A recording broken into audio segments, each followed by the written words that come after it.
Hello guys, or what up Z's? Welcome back to another video. This time is by CBR. It is top 10 banned moments in popular cartoons. Now growing up, I watched a lot of cartoons. I still watch kids cartoons. I don't care if I'm older or what. Now, children's stuff sometimes I watch because I got a baby sister now, so I don't mind watching Elmo and stuff again because I grew up on it. It was either that or the stories all the time. Now I'm into anime a little bit more, and I'm into drawing a lot more because I like to draw anime characters or real life characters. But besides that, let's get started on this.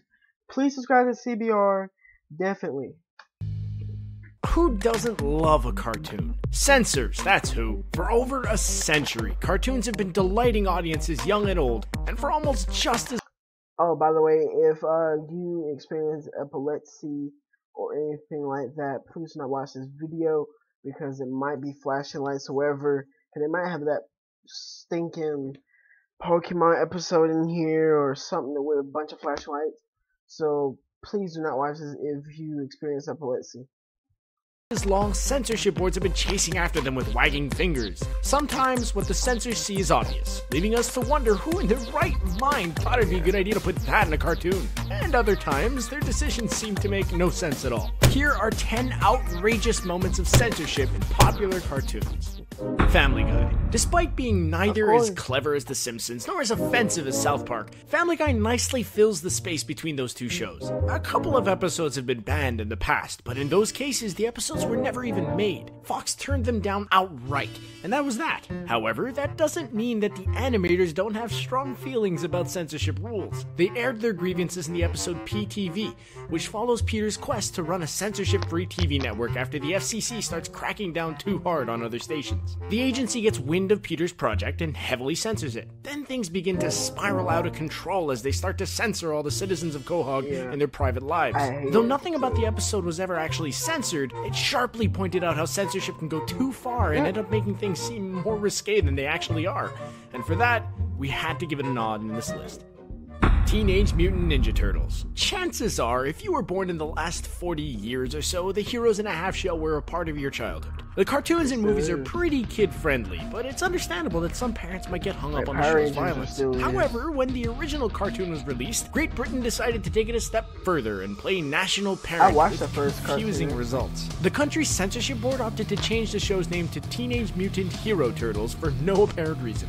Furthermore, Michelangelo's nunchucks were replaced with a turtle-themed grappling hook, but none of the other turtles' weapons were changed. Now, sure, nunchucks can be dangerous, but not generally as dangerous as, I don't know, for example, Leonardo's razor-sharp katana? It was just a strange censorship job from start to finish.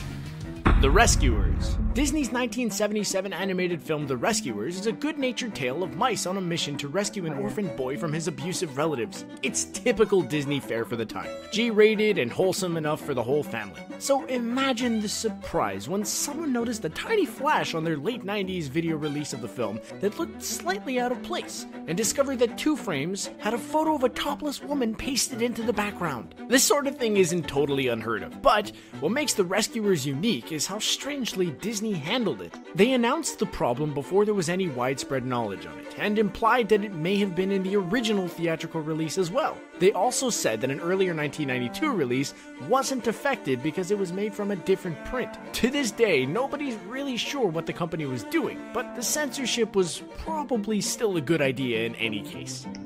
Sailor Moon. Thailand is well known for making some odd censorship decisions. Fans of CBR know, for instance, that the country permanently banned all future Grand Theft Auto games after one man claimed GTA 4 inspired him to murder a cab driver. But, for sheer strangeness, this one has to take the cake. Sailor Moon isn't exactly what most people would call a sexually suggestive show. Sure, there are some short skirts and some brief sheer silhouettes of the Sailor Senshi during their transformation, but, by and large, this is a show made to appeal to preteen girls. Heavy on friendship, true love, and cute outfits, light on the sex and violence. Thailand, though, apparently disagrees. The country once famously blurred out the main character's plain Jane pink one-piece swimsuit in a particular episode, as though her bare arms and legs were enough to provoke controversy. According to online comments, Thai fans weren't exactly impressed either, but that was, nevertheless, the version of the episode they got. South Park, bigger, longer, and uncut. Anyone who's even a little familiar with Matt Stone and Trey Parker's long-running cartoon series knows that it's no stranger to controversy. It pushes almost every envelope and gleefully offends just— Please sub to CBR. I'm only doing this because I want to. That, Sailor Moon. When I first saw Sailor Moon, I didn't know it was really like a girly type show. Actually, because the oldest got the TV in the living room, so since I was younger, I always got TV last. I saw Sailor Moon one time, and I thought it was an okay show. I mean, I didn't know it was girly until later, but then now I know. So I knew after the first episode it was girly. But I liked it, so I just can't watch it. I'm tired. I'm sorry, I stayed up last night. I was watching Attack on Titans. Just about anybody who can. Because this has always been the show's calling card, it actually hasn't been censored as much as some people might think. The people who broadcast it know exactly what to expect. Not so with the show's infamous feature film, South Park Bigger, Longer, and Uncut. As Stone and Parker tell the story, the notoriously fickle MPAA wouldn't approve the movie's original name, South Park All Hell Breaks Loose, because of the word hell in the title. The creators knew that this was a bogus reason, so as revenge, they changed it to a penis joke that technically had no foul language in it. They were astonished when the MPAA approved it with no further ado. Peppa Pig. Peppa Pig is a popular TV character for young— We watch Peppa Pig, South Park, we watch Sailor Moon, Family Guy, Different shows, and the Rescuers. That's 6. children in Great Britain and elsewhere. I'm done. So see you guys, and I had fun doing this, and bye.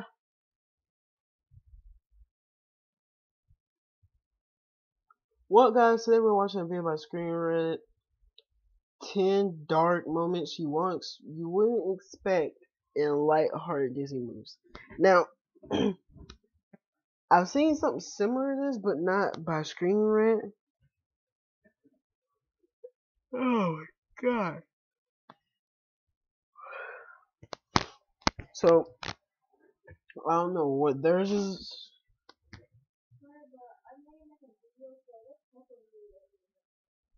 What do you mean?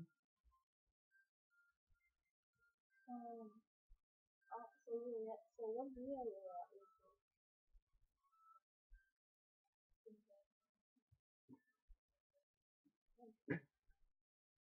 I'm gonna catch you Okay. Just come back and get me when you finish. Okay. Wait, can I be in the video? Not this one. I'm not doing this. I think it's my last one. All I had to do was Monday, Tuesday, Wednesday, Thursday, and Friday's video. Since you're gonna be at vacation Bible school, I'll see. Keep light on.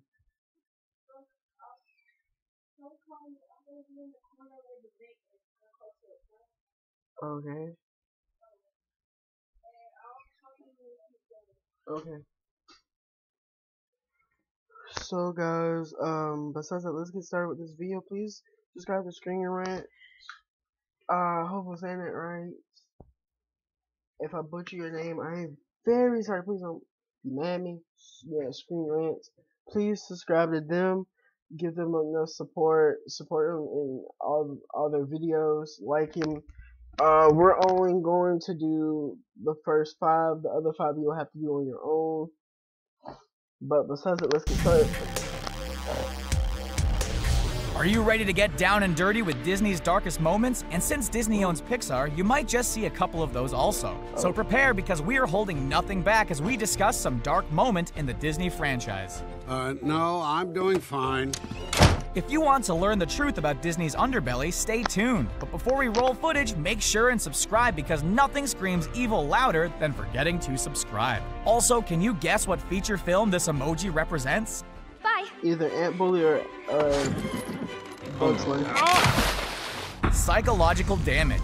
Who is tired of hearing how amazing, lighthearted, and wonderful Disney's 2013 Frozen is? Yes, the film is a wonderful film and deserves all the accolades it has received. But let's be honest for a second, the film is downright evil. The beginning of films set the tone for a film's characters and overarching storyline. It clues the viewer in on how to feel about the preceding images the filmmakers are about to put together to create a story you will love and connect with. But the mood Frozen sets for children and adults is heinous. Elsa and Anna's parents seem sweet, but their parenting choices are very questionable. When they discover Elsa has freezing powers, they essentially lock her up. They tell her to conceal, don't feel. This is what every boy and girl watching will think they should do if they find out they're different. The only good that comes from a line like that is all the money their kids will make a therapist after years of therapy. How does this type of storytelling make it in a traditional lighthearted Disney film? It doesn't. Now there is nothing wrong with that. The conflicts created make for powerful storytelling. However, shouldn't the parents have tried talking with their daughter to help her learn how to control her powers? Worked for Superman, why not Elsa? Long live the king. Trampled to death.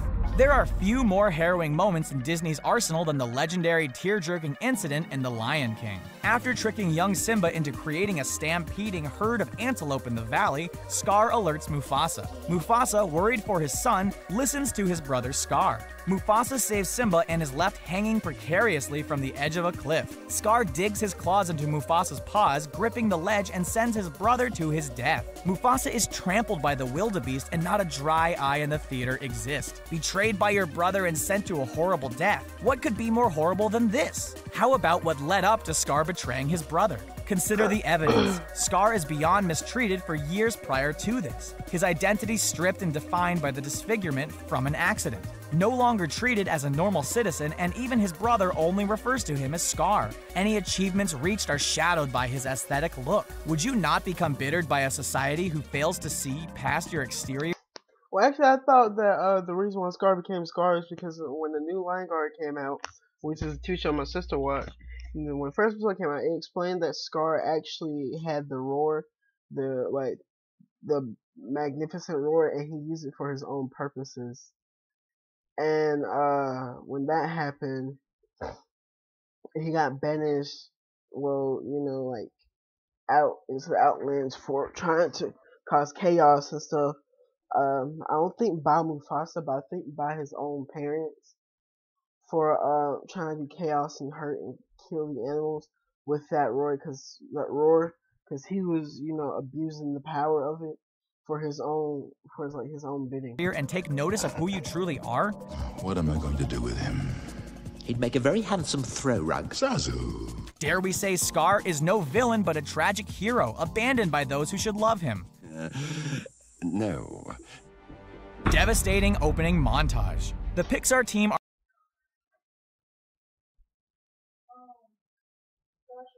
are masterminds at habitually manipulating our emotions. Their psychological, innovative storytelling techniques delivered one of the filmmaker's most critically devastating opening montage in Up. The opening is a heart-wrenching roller coaster encapsulating the entire life spent between the main character Carl and his soulmate Ellie. The audience witnesses as the two grow happily old together. But then the Pixar team lays a crippling blow when Ellie passes and leaves us with a sadly stoic, widowed Carl. Viewers around the world filled theaters with a flood of tears and sobbing cries. The best part, or worst depending on how you see it, is this all happened within a few minutes of the film starting. Honestly though, we can't hold much of a grudge for their Tell her I am coming. cruel use of storytelling magic because there was no other way for a story like this to be told. As always though, you must put whatever your faith is in the Pixar team to always do us a solid with a great story. In the end of the film, the tragedy of Carl from the beginning is what makes his later joy and adventure in the movie so powerfully poignant. I'm going to school. Well, guys, that's the end of this video. Watch the last 7. Sorry, I couldn't finish the rest. I gotta go now. But see you guys. I hope you enjoyed at least first 3. But see you guys and bye.